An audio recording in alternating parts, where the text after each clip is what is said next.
हम चाहते हैं कि हमारे बच्चे को रोजगार मिले। हम चाहते हैं कि हमारा बच्चा हमारे घर में पैसा लेके आए और बोले कि माँ, तेरे को बाहर सरकार के फ्री खाने राशन की स्कीम पे जरूरत नहीं है, मैं तेरे लिए कमा सकता हूं। इन्होंने साथियों हर स्तर पे आपके साथ धोखा किया है और अब आपका समय आ गया है इनसे सवाल करने का कि भाई किस तरीके से तुम सरकार चलाते आए हो। अब समय आ गया है इनको इनकी हरकतों के लिए अकाउंटेबल होल्ड करने का। साथियों, ये लोग पिछले 10 साल से आपके साथ हैं, ये 10 साल से आप पे राज करते आए हैं और आज भी जब ये आपके बीच में आएंगे तो अगले 15 साल का सपना दिखाएंगे। ये अपना पिछले 10 साल का रिपोर्ट कार्ड नहीं देंगे आपको। साथियों, मैं बहन जी का गवर्नेंस मॉडल आपके सामने रखता हूं। हम 2007 में सत्ता में आए थे और हम 2012 तक सत्ता में थे, पर आज भी बहन जी के ऊपर से गाइडलाइंस है कि आप आगे आने वाले 5 साल के लिए क्या करेंगे वो नहीं बताएंगे। आपने पिछले 5 साल में क्या किया आप वो बताएंगे। जनता को पता होना चाहिए कि आपकी कार्यशैली कितनी मजबूत है, वो आपके भरोसे पे वोट दे, आपके काम पे वोट दे। तो साथियों, मैं आपके सामने बहन जी के कुछ काम आपके सामने रखता हूं और आप ही डिसाइड करना कि आपके लिए, आपके बच्चों के लिए सही नेता कौन है।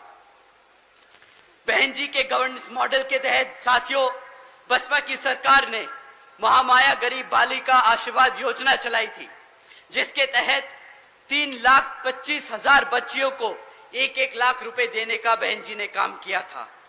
साथियों, बहन जी ने अपनी सरकार में 3,250 करोड़ रुपए अपनी बच्चियों को 1-1 लाख रुपए देने का काम किया जब वो पैदा हुई, ताकि जब वो 18 साल की हो तो उनको अपने माँ बाप या अपने किसी भाई बहन पे डिपेंड ना होना पड़े, वो अपने पैरों पर खड़ी हो सके। देश में पहली बार पैदा होते ही बच्ची 1 लखपति बनी थी बहन जी के शासनकाल में। साथियों, बहन जी के गवर्नेंस मॉडल के तहत बीएसपी की सरकार ने सावित्रीबाई फूले बालिका शिक्षा योजना चलाई थी, जिसके तहत 7 लाख से ज्यादा बच्चियों को 12वीं तक की शिक्षा फ्री में प्राप्त कराई गई। यहां पे बहन जी ने फ्री में राशन नहीं बांटा, यहां पे बहन जी ने फ्री में शिक्षा बांटी है। आप सब जानते होंगे बाबा साहब क्या कहते थे। बाबा साहब कहते थे, अगर कोई शिक्षा प्राप्त कर ले, शिक्षा क्या होती है? शिक्षा शेरनी का दूध होता है, जो एक बार पी ले तो सिर्फ दहाड़ता है और दहाड़ता ही रहता है। बहन जी ने अपने प्रदेश में हर एक बच्ची को एक शेरनी बनाने का काम किया। साथियों, इस स्कीम के दौरान बहन जी ने अपनी बच्चियों के लिए 600 करोड़ रुपए खर्चे थे। हमने कभी इधर उधर पैसा नहीं उड़ाया। बहन जी ने हमेशा बहुत टारगेटेड, बहुत सटीक तरीके से सही जगह वो पैसे का इस्तेमाल किया, ताकि आने वाली जनरेशन किसी के सामने हाथ ना फैलाए। साथियों, बहन जी मॉडल ऑफ गवर्नेंस के तहत बसपा की सरकार में प्रदेश में कई व्यवसायिक technical institutions, engineering colleges, polytechnic एवं इंडस्ट्रियल ट्रेनिंग इंस्टीट्यूट्स एवं अन्य पिछड़े वर्गों के लिए इन सभी कॉलेजेस, इंस्टीट्यूट्स और एजुकेशन सेंटर्स में 27% सीटों की आरक्षण तय की। साथ ही साथ इसमें पहली बार सरकारी कॉलेजेस में पिछड़े वर्ग के लिए 27% आरक्षण हॉस्टल्स में तय किया। साथियों, बहन जी ने हर वर्ग का ध्यान रखा। वो चाहती थी कि हर बच्चा पढ़े, हर समाज, हर वर्ग का बच्चा पढ़े। किसी के लिए पढ़ाई के लिए पैसा एक मुश्किल ना बन पाए। यहां पे पिछले 10 साल से कांग्रेस, बीजेपी की सरकारें चलती आ रही हैं विभिन्न प्रदेशों में, और सत्ता में केंद्र में भाजपा की सरकार। क्या आप उनसे पूछिए कि भाई तुम फ्री की राशन की बात करते हो, कितने कॉलेजेस बनवाए तुमने, कितने कॉलेजेस चल रहे हैं, कितने बच्चों को तुमने पढ़ाया? सवाल आपके भविष्य का है साथियों। आपके आज वोट डालने से आपके बच्चों का भविष्य बदलेगा। आप लोगों ने अपना जीवन जी लिया है, आज आपके बच्चों के लिए आपको लड़ना होगा। साथियों, बहन जी के मॉडल ऑफ गवर्नेंस के तहत बसपा की सरकार ने सरकारी नौकरियों के साथ साथ देश में पहली बार सरकारी ठेकों में भी आरक्षण की व्यवस्था तय की। हमारे लोग, पिछड़े वर्ग के लोग, बहुजन लोग खाली सरकारी नौकरियों में आगे नहीं बढ़ेंगे, वो प्राइवेट सेक्टर में भी आगे बढ़ेंगे। वो अपने पैरों पर बिजनेस खड़ा कर खड़े होंगे। साथियों, वो अपने आप को नौकरी मांगने नहीं, नौकरी देने लायक बनेंगे। बहन जी ने हमेशा से आप सबके लिए, हमेशा आगे के लिए सोच के काम किया। साथियों, बहन जी के मॉडल ऑफ गवर्नेंस के तहत बसपा की सरकार ने कृषि व संबंधित कार्यों में सबसे पहले मिनिमम वेजेस को 55 रुपए से बढ़ाकर 100 रुपए प्रतिदिन किया। साथियों, साथ ही साथ अन्य पिछड़े वर्गों के लोगों की क्रीमी लेयर की वार्षिक आय 3 लाख रुपए से बढ़ाकर 5 लाख रुपए कर दी, ताकि उन सभी लोगों को फाइनेंशियली लाभ हो सके। साथ ही साथ बहन जी के मॉडल ऑफ गवर्नेंस के तहत बसपा की सरकार में 90,000 से अधिक शिक्षकों को सरकारी नौकरी दी गई। 1 लाख से अधिक सफाई कर्मचारियों को सरकारी नौकरी दी गई। 2 लाख से अधिक जवानों को पुलिस फोर्स में भर्ती किया गया। और साथियों, अपने 5.5 साल के शासनकाल में 6 लाख से अधिक अपर कास्ट समाज के सभी कमजोर लोगों को विभिन्न सरकारी नौकरियों पे, पदों पे नियुक्त किया गया। और साथियों, आप जानकर हैरान होंगे, ये सारे काम बहन जी ने तब किए जब पूरी दुनिया आर्थिक मंदी के दौर से गुजर रही थी। इसे कहते हैं फाइनेंशियल इंस्टीट्यूशन, फाइनेंशियल नॉलेज की एक सेंसिबल तरीके से गवर्नमेंट रन करना।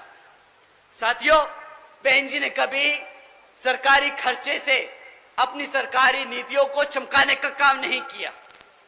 जो आप सब जानते हैं, भाजपा बखूबी जानती है। 100 करोड़ सैंक्शन करेगी पॉलिसी के लिए, उसमें से 75 करोड़ रुपए उसको एडवर्टाइज करने के लिए खर्च देगी। बहन जी ने कभी ऐसे काम नहीं किए। उन्होंने आपके टैक्स के कमाए हुए पैसे को बखूबी समझा कि वो कितनी मेहनत से कमाया जाता है, और सब जगह वो बांटने का काम किया, क्योंकि वो हमेशा से चाहती हैं कि बाबा साहब और मान्यवर साहब श्री काशीराम जी के सपनों को वो इस प्रदेश में नहीं बल्कि पूरे देश में लागू करके उनके सपने को पूरा कर सके। साथियों, मैं दिल से ही नहीं बल्कि दिमाग से भी आपसे बोलूंगा कि काम ले इस बारी। दिल से आदमी भावुक होके बोलता है, भावुक होके एक्शन लेता है। कभी लगता है कि यार मेरे समाज के, मेरे परिवार के, मेरे दोस्त यार के यहाँ घटना हुई तो मैं भी उसके साथ जाके खड़ा हो जाऊं, मैं भी आंदोलन करूं, मैं भी पुलिस से झगड़ूं, मैं भी एसपी और डीएम से लड़ूं कि उसको न्याय मिलना चाहिए। साथियों, ये भी तरीका होता है, बट ये कभी बीएसपी का तरीका नहीं रहा।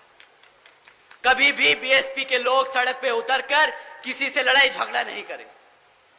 हमारे लोगों ने हमेशा सूझबूझ और दिमाग से काम लिया।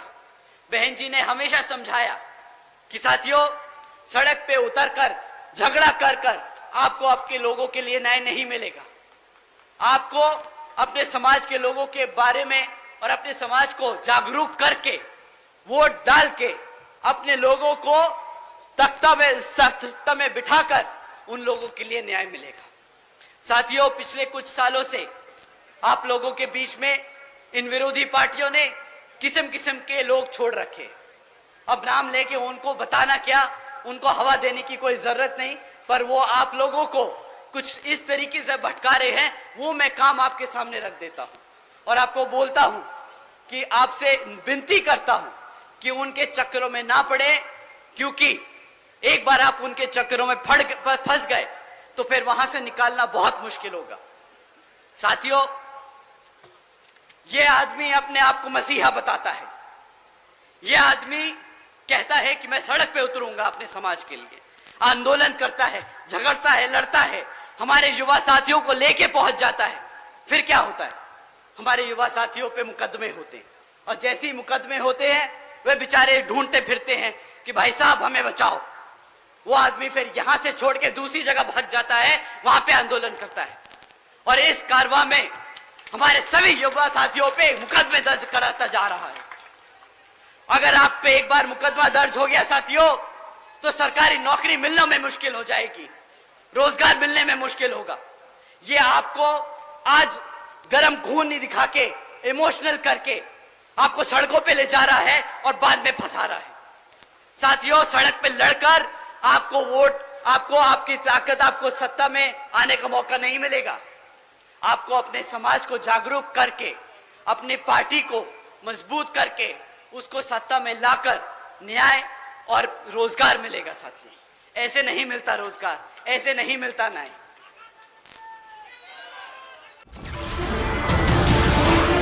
नमस्कार, मैं हूं मानक गुप्ता। अगर आपको हमारा ये वीडियो पसंद आया हो तो इसे लाइक और शेयर जरूर करें, और हां, हमें सब्सक्राइब और फॉलो करना ना भूलें ताकि आप देश और दुनिया की कोई खबर मिस ना करें।